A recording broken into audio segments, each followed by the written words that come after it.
ಸ್ವಾಮಿ, ನೀವು ಕೊಡುವಂತ ವಸ್ತ್ರಾಭರಣಗಳು ನನಗಲ್ಲದೆ ನನ್ನ ಮಕ್ಕಳಿಗೂ ಸಹ ಬೇಡ ಸ್ವಾಮಿ, ಬೇಡ. ಏನು ನಾವು ಕೊಡುವಂತಹ ವಸ್ತ್ರಾಭರಣಗಳು ನಿನಗಲ್ಲದೆ ಈ ನಿನ್ನ ಮಕ್ಕಳಿಗೂ ಸಹ ಬೇಡವಾಗಿದೆಯೇ? ಹೌದು ಸ್ವಾಮಿ. ಮಂತ್ರಿ, ಈತನಿಗೆ ಧನ ರಾಶಿ ಹಿಡಿದಿರಬಹುದು. ನಮ್ಮ ಅರಮನೆಯಿಂದ ಬೇಕಾದಷ್ಟು ದ್ರವ್ಯ ರಾಶಿಯನ್ನು ತರಿಸಿ ಈತನ ಕೈಯಲ್ಲಿ ಕೊಡೋಣಾಗ ಮಂತ್ರಿ.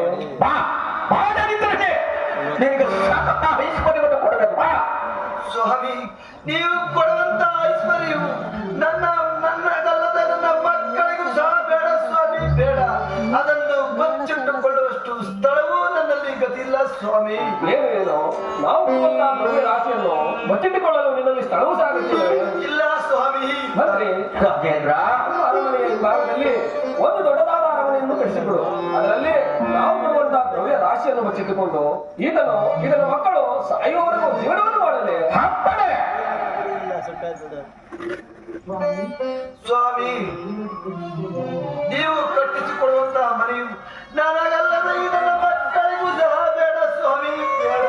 ಏನೇನು ನಾವು ಏನನ್ನೇ ಕೊಡುತ್ತೇವೆ ಬೇಡ ಬೇಡ ಎಂಬುದಾಗಿ ಹೇಳುತ್ತಿರುವೆಯಲ್ಲ, ಹಾಗಾದ್ರೆ ನೀನು ನನ್ನಲ್ಲಿಗೆ ಬಂದ ಕಾರಣವೇನು? ಸ್ವಾಮಿ, ತಾವು ಕ್ಷತ್ರಿಯ ಕುಲದವರು, ಸುಳ್ಳನ್ನು ಆಡಬಾರದು.